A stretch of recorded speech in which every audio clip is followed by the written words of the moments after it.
ಇವರು ಸಾನಿಕಾ ಸುಲ್ತಾನ. ಪ್ರಸ್ತುತ ಇವರು ಏರ್ ರೈಫಲ್ ಶೂಟಿಂಗ್ನಲ್ಲಿ ರಾಜ್ಯ ಹಾಗೂ ರಾಷ್ಟ್ರ ಮಟ್ಟದಲ್ಲಿ ಗುರುತಿಸಿಕೊಳ್ಳುತ್ತಾ ಮಿಂಚುತ್ತಿದ್ದಾರೆ. ಇವರು ಶೇಖ್ ದಾವೂದ್ ಹಾಗೂ ಸಾಹಿರಾ ದಂಪತಿಗಳ ಹೆಮ್ಮೆಯ ಪುತ್ರಿ. ಮೂಲತಃ ಚಿತ್ರದುರ್ಗದ ಹಿರಿಯೂರಿನವರು.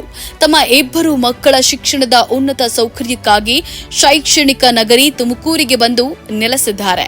ದಾವೂದ್ ರವರ ದೊಡ್ಡ ಮಗ ಅಂದ್ರೆ ಸಾನಿಕಾ ಸುಲ್ತಾನರ ಅಣ್ಣ ಸುಹೈಲ್ ರವರಿಗೆ ಏರ್ ರೈಫಲ್ ಶೂಟಿಂಗ್ ಕ್ರೀಡೆಯಲ್ಲಿ ಆಸಕ್ತಿ ಇದ್ದ ಕಾರಣ ದಾವೂದ್ ರವರು ಮಗನನ್ನ ಶೂಟಿಂಗ್ ಕೋಚ್ ಸೆಂಟರ್ಗೆ ಸೇರಿಸ್ತಾರೆ. ಸುಹೈಲ್ ರವರು ಏರ್ ರೈಫಲ್ ಶೂಟಿಂಗ್ ನಲ್ಲಿ ತರಬೇತಿ ಪಡೆಯುತ್ತಾ ಬಹಳ ನೈಪುಣ್ಯತೆಯನ್ನ ಹೊಂದಿ ರಾಜ್ಯ ಹಾಗೂ ರಾಷ್ಟ್ರ ಮಟ್ಟಗಳಲ್ಲಿ ಸ್ಪರ್ಧಿಸಿ ಹೆಸರು ಮಾಡಿದ್ದಾರೆ. ಸುಹೈಲ್ ರವರು ತರಬೇತಿಗೆ ಹೊರಡುವಾಗ ತಂಗಿ ಸಾನಿಕಾ ಹಾಗೂ ಅವರ ಅಪ್ಪ ದಿನನಿತ್ಯ ಮುಂಜಾನೆ ಎದ್ದು ಸುಹೈಲ್ ರ ಜೊತೆಗೆ ಕೋಚಿಂಗ್ ಸೆಂಟರ್ ವರೆಗೆ ಹೋಗಿ ಸುಹೈಲ್ ರ ಕೋಚಿಂಗ್ ಮುಗಿಯುವವರೆಗೂ ಅಲ್ಲೇ ವಾಕಿಂಗ್ ಮಾಡ್ತಾ ತರಬೇತಿಯನ್ನ ದೂರದಿಂದ ವೀಕ್ಷಿಸುತ್ತಾ ಸಮಯ ಕಳೆಯುತ್ತಾ ಇದ್ರು. ನಿತ್ಯವೂ ಈ ದಿನಚರಿ ರೂಢಿಯಾಗಿದ್ದ ಸಾನಿಕಾ ರವರಿಗೆ ತಾನು ಶೂಟಿಂಗ್ ಸೇರಬೇಕೆಂಬ ಹಂಬಲ ಬೆಳೆದು ತಂದೆಯವರಲ್ಲಿ ಬಯಕೆಯನ್ನ ತೋಡಿಕೊಂಡಾಗ ಅದಾಗಲೇ ಆರಂಭಿಕ ಶೂಟಿಂಗ್ ಆಸಕ್ತರಿಗಾಗಿ ಸ್ಥಳೀಯ ಕೋಚಿಂಗ್ ಸೆಂಟರ್ನಲ್ಲಿ ಪ್ರಾರಂಭಗೊಂಡಿದ್ದ 1 ತಿಂಗಳ ಕ್ಯಾಂಪ್ಗೆ ಮಗಳನ್ನ ಸೇರಿಸಿದ್ರು. ಕೇವಲ 1 ತಿಂಗಳ ಕ್ಯಾಂಪ್ನಲ್ಲಿ ಶೂಟಿಂಗ್ ಕ್ರೀಡೆಗೆ ಸಾನಿಕಾ ಬೇಗನೆ ಹೊಂದಿಕೊಂಡಾಗ ಸಾನಿಕಾಳಲ್ಲಿ ಅದ್ಭುತ ಪ್ರತಿಭೆ ಅಡಗಿದೆ.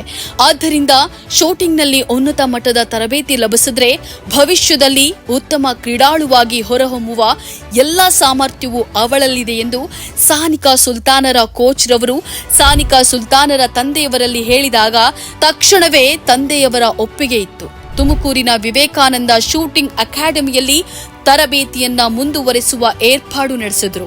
ಸಾಧನೆಯ ಹಾದಿಯಲ್ಲಿ ಹಲವು ತ್ಯಾಗ ಮತ್ತು ಪರಿಶ್ರಮಗಳು ಕಟ್ಟಿಟ್ಟ ಬುತ್ತಿ. ಸಾನಿಕಾ ಸುಲ್ತಾನರ ಶೂಟಿಂಗ್ ಅಭ್ಯಾಸವು ತತ್ಸಮಾನವಾಗಿತ್ತು. ಸಾನಿಕಾ ಮಾತ್ರವಲ್ಲದೆ ಸಾನಿಕಾರ ತಂದೆ ತಾಯಿಯವರು ಕೂಡ ತಮ್ಮ ಮಕ್ಕಳ ಉತ್ತಮ ಭವಿಷ್ಯವನ್ನ ರೂಪಿಸಲು ಟೊಂಕ ಕಟ್ಟಿ ನಿಂತಿದ್ರು.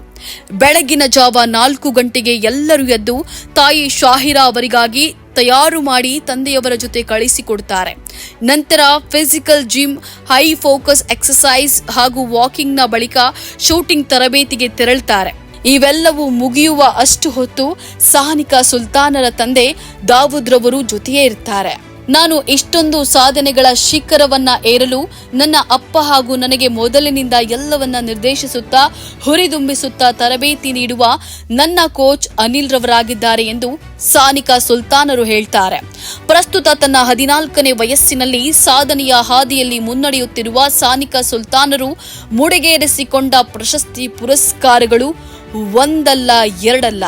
2022ರಲ್ಲಿ ಮಂಗಳೂರು ಓಪನ್ ಚಾಂಪಿಯನ್ಶಿಪ್ನಲ್ಲಿ ಚಿನ್ನದ ಪದಕವನ್ನ ಗೆದ್ರು. ಅದೇ ವರ್ಷ ನಡೆದ ISSF ವುಮೆನ್ಸ್ ಕ್ಯಾಟಗರಿಯಲ್ಲಿ 2ನೇ ಸ್ಥಾನ ಪಡೆದ್ರು. 2023ರಲ್ಲಿ ನಡೆದ ದಸರಾ ಸಿಎಂ ಶೂಟಿಂಗ್ನಲ್ಲಿ ಬೆಳ್ಳಿಯ ಪದಕವನ್ನ ಗೆದ್ರು. 2023ರಲ್ಲಿ ನಡೆದ ಅಖಿಲ ಭಾರತ ಶಾಲಾ ರೈಫಲ್ ಶೂಟಿಂಗ್ನಲ್ಲಿ ಕಂಚಿನ ಪದಕವನ್ನ ಗೆದ್ರು. 2023 ಮಾರ್ಚ್ ತಿಂಗಳಲ್ಲಿ ನಡೆದ ರಾಜ್ಯ ಮಟ್ಟದ ಸ್ಟೇಟ್ ಲೆವೆಲ್ ಶೂಟಿಂಗ್ ಸ್ಪರ್ಧೆಯಲ್ಲಿ ಚಿನ್ನದ ಪದಕವನ್ನ ಗೆದ್ರು. 2023ರಲ್ಲಿ ದೆಹಲಿಯಲ್ಲಿ ನಡೆದ ನ್ಯಾಷನಲ್ ಶೂಟಿಂಗ್ ಚಾಂಪಿಯನ್ಶಿಪ್ ಟೂರ್ನಿಯಲ್ಲಿ 10 ಮೀಟರ್ ಏರ್ ರೈಫಲ್ ಶೂಟಿಂಗ್ ವಿಭಾಗದಲ್ಲಿ ತಲಾ 1 ಚಿನ್ನ, ಬೆಳ್ಳಿ ಹಾಗೂ ಕಂಚಿನ ಪದಕಗಳನ್ನು ಗೆದ್ದು ರಾಷ್ಟ್ರೀಯ ಆಯ್ಕೆ ತಂಡದ ಶಿಬಿರದಲ್ಲಿ ಅರ್ಹತೆಯನ್ನ ಪಡೆದರು. 2023ರಲ್ಲಿ ನಡೆದ ಸೌತ್ ಝೋನ್ ಲೆವೆಲ್ ಚಾಂಪಿಯನ್ಶಿಪ್ನಲ್ಲಿ 3 ಚಿನ್ನದ ಪದಕಗಳನ್ನ ಗೆದ್ರು.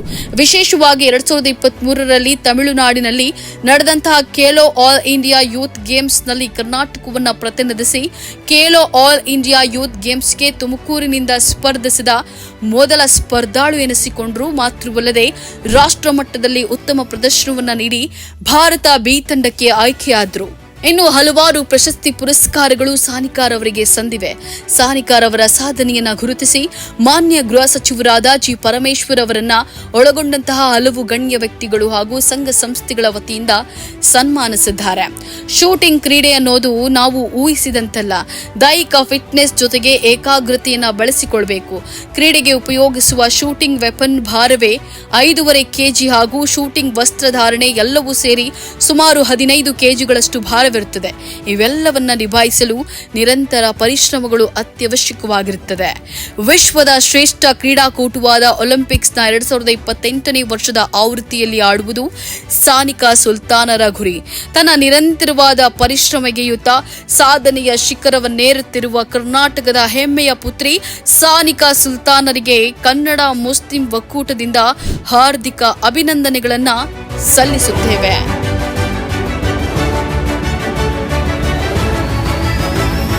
ತರಹದ ಕುತೂಹಲಕಾರಿ ಮಾಹಿತಿಗಾಗಿ ಕನ್ನಡ ಮುಸ್ಲಿಂ ಒಕ್ಕೂಟ ಫೇಸ್ಬುಕ್ ಪೇಜ್, ಇನ್ಸ್ಟಾಗ್ರಾಮ್, ಯೂಟ್ಯೂಬ್ ಅನ್ನ ಸಬ್ಸ್ಕ್ರೈಬ್ ಮಾಡಿ, ಲೈಕ್ ಮಾಡಿ, ಕಮೆಂಟ್ ಮಾಡಿ, ಶೇರ್ ಮಾಡಿ.